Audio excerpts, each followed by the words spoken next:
Well, good morning, students. I hope you all okay at your home. Due to COVID-19, the schools are not running. So every school and every institute is hiring and making the online videos to study at home for the students. Myself, Anil Sharma here, and today I am going to discuss for class 10. This one is the first video of English grammar.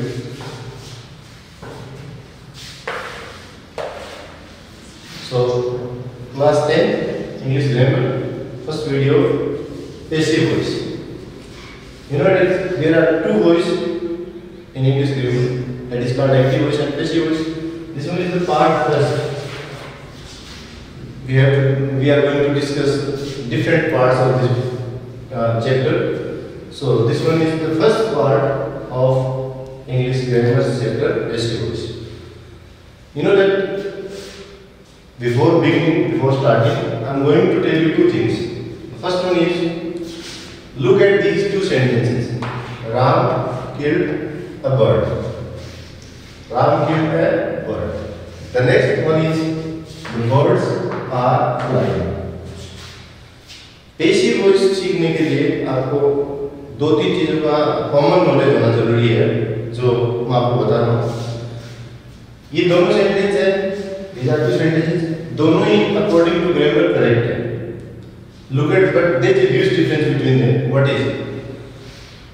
Ram is a subject here, killed is a verb here, and a bird is an object here. In the second sentence, the birds is a subject here, are is an helping verb here, and flying is a main verb here. So look at these two sentences. The two sentences are according to them, they are correct. But if you are learning about passive voice, then you must aware about these things. I am going to tell you this. There is a subject, there is a verb, and there is an object in the sentence. And the next one is a subject, is a helping verb and main verb. ये sentence जो है, इसमें एक object है. आगे वाले sentence में object नहीं है. तो जिन सेंटेंस में ऑब्जेक्ट होता है, वो ट्रांजिटिव वर्ब के अकॉर्डिंग माने जाते हैं. सकर्मक के लिए हिंदी में आप कह सकते हैं ट्रांजिटिव वर्ब. और जिसमें ऑब्जेक्ट नहीं होता, इंट्रांजिटिव वर्ब में आते हैं या कर्म क्रिया में, जिसके अंदर ऑब्जेक्ट नहीं होता. तो सबसे पहली बात आपको जो माइंड में आपके सेट करनी हुई है कि जो इंट्रांजिटिव वर्ब वाले सेंटेंस हैं, उनका पैसिव वॉइस नहीं बनता है. तो हमें केवल इन सेंटेंसेस पे ध्यान देना है जिनके अंदर एक ऑब्जेक्ट. ऐसे कुछ सेंटेंसेस हैं जो इंपेरेटिव सेंटेंस के अकॉर्डिंग आएंगे आगे स्टडी में. वो एक कमांड के तौर पे हिंदी में ऑब्जेक्ट नहीं होगा, फिर भी उनका पैसिव वॉइस बन जाता है. वो एक एक्सेप्शन है, इसका एक अपवाद है, वो मैं आपको आगे बताऊंगा क्या. लेकिन फिलहाल आपने को ये याद रखना है कि जिन सब सेंटेंस में ऑब्जेक्ट होता है उन्हीं का पैसिव वॉइस बनता है, जिनमें ऑब्जेक्ट नहीं होता उनका नहीं होता है. अब एक एक्टिव वॉइस के सेंटेंस को पैसिव वॉइस में कन्वर्ट करने के लिए कॉमन रूल्स होते हैं, जनरल रूल्स होते हैं, जो सभी सेंटेंसेस पे लागू होते हैं. वो आपको माइंड में एकदम क्लियर होने चाहिए, अदरवाइज मिक्सअप हो जाता है, फिर हम भूल जाते हैं. तो कौन कौन से कॉमन रूल है जो हर सेंटेंस को बनाते समय हमें ध्यान रखना चाहिए. फर्स्ट वन मैं आपको बता रहा हूँ, आपको सबसे पहले सेंटेंस का आइडेंटिफिकेशन होना बहुत जरूरी है कि जिस सेंटेंस को हम चेंज कर रहे हैं वो किस प्रकार का सेंटेंस है. क्या वो असेरेटिव सेंटेंस है, क्या वो नेगेटिव सेंटेंस है, क्या वो आपका इंटेरोगेटिव सेंटेंस है. इंटेरोगेटिव में भी दो प्रकार के सेंटेंस होते हैं, WH क्वेश्चन और yes no question. WH question वे क्वेश्चन होते हैं जो WH वर्ड से स्टार्ट होते हैं, और यस नो क्वेश्चन वे सेंटेंस होते हैं जो किसी मॉडल या हेल्पिंग वर्ब से शुरू होते हैं. तो दिया गया सेंटेंस इंपेरेटिव सेंटेंस है. ये सब चीजें आपके मन में सबसे पहले आपका क्लियरेंस ये होना चाहिए, must be aware of what kind of sentence we are going to change. First thing, जब आपके सामने एक्टिव वॉइस का सेंटेंस हो, आप उसे पैसिव में बदल रहा हो या फिर पैसिव वॉइस के सेंटेंस को एक्टिव में बदल रहा हो, डजंट मैटर. तो फर्स्ट थिंग आपके मन में क्लियर होनी चाहिए, इस सेंटेंस जो दिया गया है मैं थोड़ा सा आपको इंट्रो बता देता हूँ। I know that you all aware about the kinds of sentence, but I am going to tell you it. The first one, assertive sentence, or we can say simple sentence, or we can say declarative sentence, or we can say affirmative sentence, or we can say statement। ये सारे एक ही प्रकार के sentence के नाम हैं। हम generally उन्हें सिंपल सेंटेंस बोल सकते हैं। सिंपल सेंटेंस जो होता है वो सब्जेक्ट से शुरू होता है और एक फुल स्टॉप से खत्म होता है। सिंपल सेंटेंस में किसी व्यक्ति के बारे में, किसी जगह के बारे में, किसी वस्तु के बारे में कोई जानकारी दी जाती है। एग्जाम्पल आपके सामने है, राम किल्ड ए बर्ड। राम ने एक पक्षी को मारा। राम यहाँ पे सब्जेक्ट है, सब्जेक्ट से स्टार्ट हो रहा है सेंटेंस, फुल स्टॉप से एंड हो रहा है और राम के बारे में जानकारी दी जा रही है। इसका मतलब ये हुआ ये एक सिंपल सेंटेंस है। अगर हम इस सेंटेंस को कन्वर्ट कर दें, क्या what does Ram kill, what does Ram kill, मतलब राम ने किसे मारा या राम ने क्या मारा। तो ये क्वेश्चन पूछ रहा है, प्रश्न पूछा जा रहा है। तो ये सेंटेंस किस प्रकार का हो गया, इंटेरोगेटिव। इंटेरोगेटिव में भी किस प्रकार का सेंटेंस हुआ, WH क्वेश्चन, क्योंकि 9 WH वर्ड होते हैं इंग्लिश ग्रामर में। वो 9 WH वर्ड से कोई सेंटेंस अगर स्टार्ट हो रहा है तो उसके लास्ट में क्वेश्चन मार्क लगा हुआ है, तो इसका मतलब वो इंटेरोगेटिव सेंटेंस है। और इंटेरोगेटिव में भी वो WH क्वेश्चन है। नेक्स्ट है, ये कोई जरूरी नहीं होता कि कोई सेंटेंस WH वर्ड से स्टार्ट हो रहा है तो वो इंटेरोगेटिव सेंटेंस है, उसके लास्ट में क्वेश्चन मार्क होना जरूरी है। ऐसे कई प्रकार के सेंटेंस होते हैं जो WH वर्ड से शुरू होते हैं लेकिन वो इंटेरोगेटिव सेंटेंस नहीं होते। जैसे what a beautiful house, what a beautiful house. अब व्हाट से शुरू हो रहा है, WH वर्ड से शुरू हो रहा है लेकिन एक्सक्लेम कर रहा है, सरप्राइज प्रकट कर रहा है, वंडर प्रकट कर रहा है, तो इसका मतलब क्या होगा, वो एक एक्सक्लेमेटरी सेंटेंस है, ना कि यस अपना WH क्वेश्चन नहीं है। नेक्स्ट थिंग, जो सेंटेंस किसी हेल्पिंग वर्ब से शुरू होते हैं या मॉडल से शुरू होते हैं। हेल्पिंग वर्ब कितनी होती है, how many helping verbs are there in English, 11। कितनी, 11 में मैं आपको एक्सप्लेन कर देता हूँ। 3 डू फॉर्म होती है, there are 3 do form, do, does and did. There are 5 we form. Which one? Is, am, are, was, were. These are called linking verb or be form of the verb. There are 3 have form. Which one? Has, have and had. Then 3 plus 5 8, 8 plus 3 11. 11 तो होती है अपनी helping verb और 13 होते हैं models. Model auxiliaries हम कहते हैं, can, would, may, might, must, need, used to, dare, इस तरह से सेल, विल, ये सब मिला के कितने होते हैं, 13 helping verb plus 11, 13 model plus 11 helping verb. Look at this, 13 plus 11 24. These are 24. These are not auxiliary verbs. Which verbs? Auxiliary verbs. अगर कोई सेंटेंस में ऑक्सिलरी वर्ब से स्टार्ट हो रहा है और उसके लास्ट में अगर क्वेश्चन मार्क लगा हुआ है तो वो भी एक इंटेरोगेटिव सेंटेंस है। कौन सा, इंटेरोगेटिव सेंटेंस। लेकिन वो WH क्वेश्चन नहीं है, तो फिर उसे कौन सा इंटेरोगेटिव सेंटेंस बोला जाएगा, yes no question. Yes no question क्यों बोला जाता है, क्योंकि इनका आंसर हम यस या नो नहीं दे सकते। अगर मैं आपसे पूछूं डू यू प्ले क्रिकेट, कि तुम क्रिकेट खेलते हो, your answer must be yes I play cricket or yes I don't no I don't play cricket। नहीं, हाँ या ना में उत्तर देने वाले जो सेंटेंस होते हैं वो इंटेरोगेटिव सेंटेंस की कैटेगरी में आते हैं, बट उनको एक डिफाइन किया गया है, वो यस नो क्वेश्चन कहलाते हैं। तो सिंपल सेंटेंस में जो सेंटेंस होते हैं जो सब्जेक्ट से स्टार्ट होते हैं, फुल स्टॉप से एंड होते हैं और जिनमें किसी के बारे में कोई जानकारी दी जाती है, किसी चीज के भी बारे में। अगर मैं ये कहूँ Jaipur is the capital of Rajasthan, Jaipur is the capital of Rajasthan. I must aware about articles. We can't use the Rajasthan. So Jaipur is the capital of Rajasthan. Mean Jaipur के बारे में ये बताया जा रहा है कि वो जयपुर जो है वो राजस्थान की राजधानी है। तो सेंटेंस जयपुर से स्टार्ट हुआ, फुल स्टॉप से एंड हुआ, जयपुर के बारे में इंट्रो किया। इट मींस वो सिंपल सेंटेंस है। लेकिन मैं ये सेंटेंस ये बोलूँ Jaipur is not the capital of Rajasthan, Jaipur is not the capital of Rajasthan, it means यहाँ पे नेगेटिव सेंस आ रहा है। तो ये सेंटेंस क्या कहलाएगा, हाँ सिंपल का एक पार्ट होता है सिंपल का ये एक पार्ट होता है पॉजिटिव, सिंपल का एक पार्ट होता है नेगेटिव। अगर मैं ये कहूँ आई लाइक मैंगोज, इट मीन्स मुझे आम पसंद है। अगर मैं कहूँ आई डोंट लाइक मैंगोज, दोनों ही सिंपल सेंटेंस की कैटेगरी में है। लेकिन I like mangoes positive way है, I don't like mangoes negative way. तो जिस सेंटेंस में नोट का कंसेप्ट आता है, नोट का कंसेप्ट आता है, नकारात्मकता नेगेटिविटी का कंसेप्ट आता है, वो सेंटेंस नेगेटिव सेंटेंस कहलाता है। नेक्स्ट एक इंपॉर्टेंट कैटेगरी है सेंटेंस की जिन्हें हम इंपेरेटिव सेंटेंसेस कहते हैं। इंपेरेटिव सेंटेंसेस होते हैं, इंपेरेटिव और सिंपल सेंटेंस, मोस्टली बच्चे इनमें ज्यादा कंफ्यूज होते हैं। इंपेरेटिव सेंटेंस और सिंपल सेंटेंस अगर हम पहले ग्लांस में उनको देखेंगे, यूं अगर जनरली उनको देखेंगे तो देखने में एक जैसे लगते हैं, they look similar in the appearance but there is a huge difference between them. Which one I am going to explain.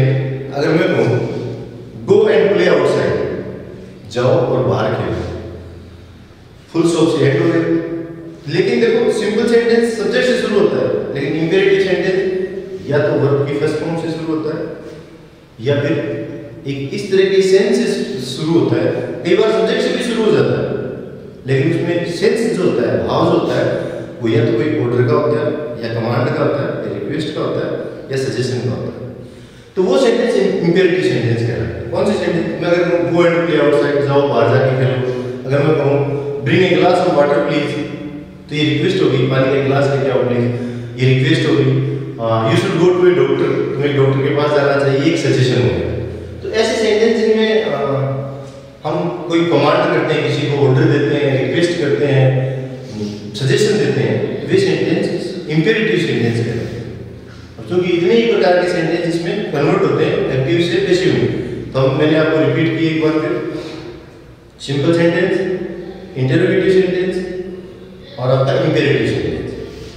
देखिए मैं आपको रिपीट कर देता हूँ, simple, interrogative,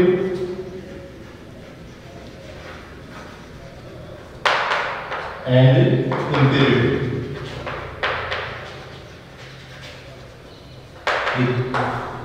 These are three kinds of sentences that change into passive. Now there are two parts of it, simple sentence. Which one? Positive and negative. जिसमें note का concept आ जाता है वो नेगेटिव, जो पॉजिटिवली मतलब पॉजिटिव। इंटरोगेटिव भी दो प्रकार के होते हैं, WH क्वेश्चन और यस नो क्वेश्चन। मैंने आपको बताया WH वर्ड से स्टार्ट हो रहा है और इसमें क्वेश्चन पूछा जा रहा है, WH क्वेश्चन। और जो किसी हेल्पिंग वर्ब या मॉडल से शुरू हो रहा है, हेल्पिंग वर्ब जैसे मैंने आपको बताया था, have you finished your lunch, क्या आपने अपना लंच कर लिया? तो आपको रिप्लाई क्या होगा? Yes I finished my lunch. इस तरह से आप हाँ या ना में उत्तर देंगे, तो वो यस नो क्वेश्चन हो गया। मॉडल से शुरू कर सकते हैं आप, मोस्टली क्लास में आते हैं तो बोलते हैं मे आई कम इन सर, मे आई कम इन मैम, तो क्या मैं अंदर आ सकता हूँ? तो the teachers reply would be yes you may come in और नो स्टैंड आउटसाइड। ऐसे सेंटेंस जिनका यस नो में आंसर दिया जाता है वो यस नो, हालांकि वो इंटरोगेटिव सेंटेंस ही कहलाते हैं, लेकिन वो यस नो क्वेश्चन कहलाते हैं। और थर्ड वन है इंपेरेटिव सेंटेंस।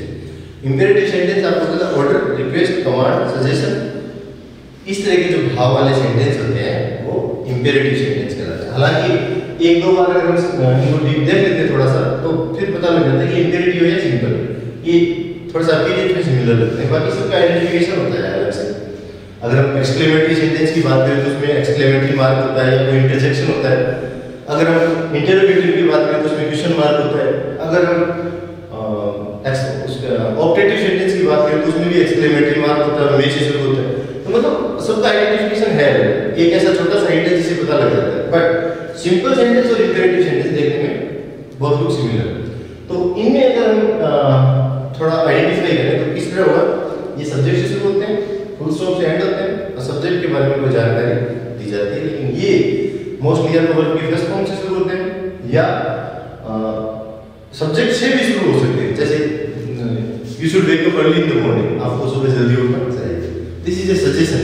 अब इसमें देखो यू सब्जेक्ट है, बट इसमें सेंस क्या है? इसमें सेंस सजेशन का है, आप कहीं तो सुझाव दे रहे हैं, तो इसका मतलब क्या हुआ कि ये इंपेरेटिव सेंटेंस है, डायरेक्ट सेंटेंस। तो ये देखिए सेंटेंस का आइडेंटिफिकेशन। दो चीजें आपके क्लियर होनी चाहिए, कौन कौन सी? फर्स्ट वन, आपको ये पता होना चाहिए कि जो सेंटेंस है वो किस प्रकार का है। अगर आप इसे वो सीखना चाहते हैं पैसिव वॉइस और आपका नरेशन दोनों में ही चीजें काम में आती हैं. You must be aware of what kind of sentence we are going to change. The next one is the most important thing. जो सेंटेंस दिया गया है हमें चेंज करने के लिए वो किस टेंस में है, किस टेंस का सेंटेंस है. अब ये आइडेंटिफाई कैसे होगा? या तो हेल्पिंग वर्ब से या मेन वर्ब से. हेल्पिंग वर्ब और मेन वर्ब का अगर हम सेंटेंस को लर्न करना चाहें, किसी भी टेंस का लर्न करना चाहें तो ये मात्र 5 मिनट का काम. This is the work of 5 minute only. If you concentrate 5 minutes only that which tense is used in this sentence, you will be learning. But what is the key of that? I am going to tell you. There are 3 tenses in English literature or English grammar literature.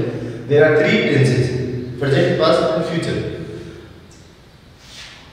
They each have 4 parts, like present simple, present continuous, present perfect, present perfect continuous. The same is there in past simple, past continuous, past perfect, and past perfect continuous. The same is there in future. Which one? Future simple, future continuous, future perfect, future perfect continuous. इस तरह से हम उस table को next video में मैं आपको explain करूंगा कि उसको कैसे आइडेंटिफाई किया जाता है. तो चेंज ऑफ टेंसेस का कॉन्सेप्ट आएगा, उसमें मैं आपको बताऊंगा. अब ये तो एक जनरल बात है जो एक पैसिव वॉइस लर्नर के लिए बिगिनिंग में शुरू में आनी चाहिए. लेकिन मुझे पता है आप लोग जानते हैं already. I think that you are aware about these things, but I told you for better explanation. Now what are the common changes there in English grammar sentence where we are going to change an active voice into passive voice. The first one is active voice का जो subject है वो passive voice के object में बदल जाएगा.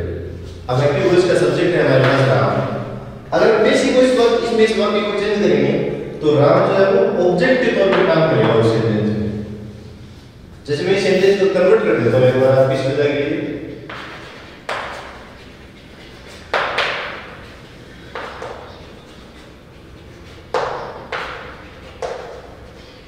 मैंने यहाँ पे थोड़ा कंसिस्ट कर दिया. देखिए a bird was killed by Ram. यहाँ पे देखिए राम का कॉन्सेप्ट यहाँ चला गया. इट मींस सब्जेक्ट किसमें चला जाएगा? ऑब्जेक्ट में. और एक्टिव वॉइस पैसिव वॉइस का जो ऑब्जेक्ट है वो एक्टिव वॉइस में क्या बन जाएगा? सब्जेक्ट. अब देखिए इसमें एक्टिव वॉइस में ऑब्जेक्ट था ए वर्ड, लेकिन इस पैसिव वॉइस में क्या हो गया? यहाँ ऑब्जेक्ट है लेकिन यहाँ क्या हो गया? सब्जेक्ट. तो फर्स्ट थिंग ये चीज आपको लर्न होनी चाहिए. सेकंड चेंज है हम प्रोनाउन को या पर्सन को कैसे चेंज करेंगे. अगर एक्टिव वॉइस में आई है तो वो मी में कन्वर्ट हो जाएगा. अगर ही है तो हिम में कन्वर्ट हो जाएगा. सी है तो हर में कन्वर्ट हो जाएगा. दे है तो दे में कन्वर्ट हो जाएगा. वी है तो अस में कन्वर्ट हो जाएगा. यू कोई चेंज नहीं होता, सेम रहता है. और इट का भी इट रहता है. ये पर्सन से यदि ये हमें लर्न करने वाली बात है. That must be in mind always. यानी आई ही में, ही हिम में, सी हर में, दे देम में, वी अस में, यू का यू रहता है, इट का भी इट रहता है. ये चेंज ऑफ पर्सन है. नेक्स्ट थर्ड रूल है always use the third form of the verb. अगर आप पैसिव वॉइस का सेंटेंस बना लें तो आपको ये कंफर्म होना चाहिए कि हमने जो वर्ब उस सेंटेंस में यूज किए पैसिव वॉइस में वो थर्ड फॉर्म होनी चाहिए. which one? The third form of the verb. There are 5 form of a verb, you know that. हम मोस्टली 3 मानते हैं बट देखिए आईएनजी फॉर्म भी होती है. तो इस तरह से हमेशा कौन सी फॉर्म का यूज करें? थर्ड फॉर्म का यूज करें. यानी पैसिव वॉइस का जो आपका सेंटेंस है उसमें थर्ड फॉर्म नेसेसरी है. अदरवाइज वो sentence according to grammar correct नहीं माना जाएगा पैसिव वॉइस में. नेक्स्ट है use proper preposition before the object in passive voice. Preposition देखिए हमने यहाँ पे बाय यूज किया है. Preposition is the strongest part in parts of speech. I believe that. तो प्रीपोजिशन जो है वो प्रॉपर प्रीपोजिशन में ऑब्जेक्ट से पहले यूज करना चाहिए. Preposition on, into, above, below, beside, behind, ये सब बहुत सारे होते हैं प्रीपोजिशन. और प्रीपोजिशन स्पोकन में, लिखने में, पढ़ने में, स्टडी में बहुत काम में आते हैं. तो प्रॉपर प्रीपोजिशन में यूज करें पैसिव वॉइस के ऑब्जेक्ट से पहले. लेकिन पैसिव वॉइस के ऑब्जेक्ट से पहले प्रॉपर का मैंने मीनिंग क्यों लिया? मोस्टली हम देखते हैं कि बाय यूज करते हैं, लेकिन ये कोई जरूरी नहीं होता है कि सभी सेंटेंस में बाय दिया है. कई बार फिक्स्ड प्रीपोजिशन आ जाता है. फिक्स प्रीपोजिशन काफी सारे वर्ब्स के साथ लगे हुए होते हैं। मैं आपको एग्जांपल देता हूँ। अगर मैं लिखूं